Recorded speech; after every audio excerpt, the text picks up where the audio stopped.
Man Rasco is like a father to all of us. Kẹ́rí ẹ̀dá tí wọ́n jẹ́ nílé ìyá, nílé bàbá.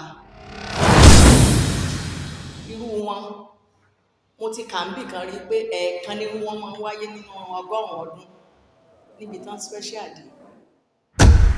He was like a father to me, but I would not have been alive today if not for him. He was a man that left an indelible mark, as an individual in his time, despite all odds.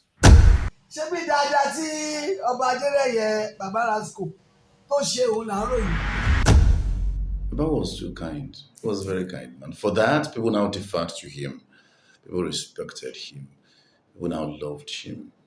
He's the first one to have a guest house in Osogbo. Rasaq, ẹ mọ̀ pé àwọn náà fẹ́ jókòó tó jẹ́ guy name ní Rasco, bọ̀bọ̀ Rasco. Wọ́n tún fi bọ̀bọ̀ sí gangan tó kú. Ṣé rí bọ̀bọ̀ Rasco? Yes, bọ̀bọ̀ ni o, bọ̀bọ̀ ni. Bàbá tá a rántí wọn lọ́jọ́ èmi ìyẹn bọ̀bọ̀ yìí. Tí a bá kọ̀ tá a ṣeun tá a ṣe á jí mi tó wà. His hospitality was second to none. He was a progressive man. He was a friend like no other. The first man to build a cinema house in Osogbo. And he really placed Osogbo to be on the map of a happening place to be. Nobody. There is Osogbo, then there's Rasco. No other person. I knew him with hospitality. And everywhere in the world, I've told them I'm named after the Ali son. Rasco alissimo madupe ojo.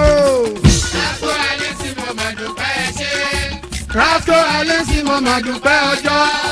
Rasco alissimo madupe eche. Onáwó onára ọ̀pọ̀, onáwó onára púpọ̀ lọ́jọ́ tó sunkún màmá ẹ̀. Lóṣogbo lọ́jọ́ tó sunkún màmá ẹ̀. Ẹ ṣé o.